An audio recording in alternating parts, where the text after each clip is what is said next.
اقامت کے بعد دوسری نماز شروع کرنا، اس کا کیا حکم ہے؟ چنانچہ جب فرض نماز کی اقامت یعنی تکبیر ہو جائے تو نفل، سنت اور فرض، واجب کی قضا وغیرہ شروع کرنا، اس کو فقہا نے مکروہ تحریمی لکھا ہے۔ حدیث شریف میں اذا اقیمت الصلاۃ فلا صلاۃ الا المکتوبہ، اس طریقے کے الفاظ جو ہے حدیث پاک کے اندر نقل کیے، جس کا ترجمہ ہے جب نماز کی اقامت ہو جائے تو اس وقت کی فرض نماز کے سوا اور کوئی نماز پڑھنا نہیں ہے۔ چنانچہ یہ حدیث جو ہے مسلم شریف باب کراہت الشروع فی نافلہ بعد شروع المؤذن فی اقامت الصلاۃ کے تحت جو نقل کیا، جلد نمبر 1 صفحہ نمبر 247، جو قدیمی کتب خانہ کراچی پاکستان کا چھپا ہوا نسخہ ہے۔ البتہ اس کے اندر ایک چیز مستثنا ہے، وہ یہ کہ فجر کی سنت اس سے مستثنا قرار دی گئی ہے۔ اس کا حکم ہے کہ اگر جماعت فوت ہونے کا ڈر نہ ہو اور قاعدہ ہی میں شرکت کی امید ہو تو فجر کی سنت اس وقت پڑھ لینی چاہیے انسان کو، کیونکہ اس کا حکم الگ ہی نقل کیا گیا ہے۔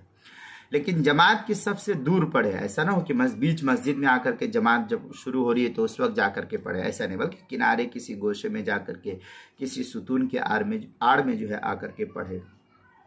اور اگر سنت پڑھنے سے جماعت فوت ہونے کا ڈر ہو کہ اب میں اگر سنت میں مشغول ہوں گا تو میری نمازیں نکل جائے گی، تو پھر اس صورت میں اس وقت جو ہے سنت کو ترک کر دے اور جماعت میں شامل ہو جائے، اور جب سورج طلوع ہو جائے، اشراق کا وقت ہو، اس کے بعد جو ہے اس سنت کی قضا حنفیہ کے نزدیک نقل کی گئی ہے۔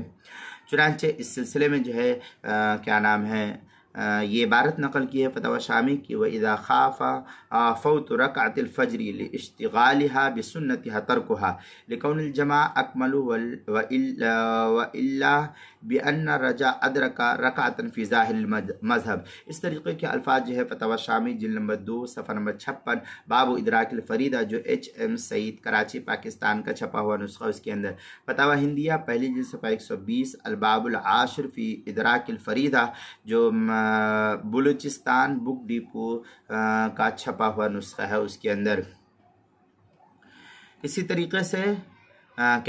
نماز کے مسائل کا انسائکلوپیڈیا، اس کے جلد نمبر 1 صفحہ نمبر 110 اور 111 حروف تہجی الف، عنوان ہے اقامت کے بعد دوسری نماز شروع کرنا، اس کے تحت جو ہے اس مسئلے کی تفصیل نقل کی گئی ہے۔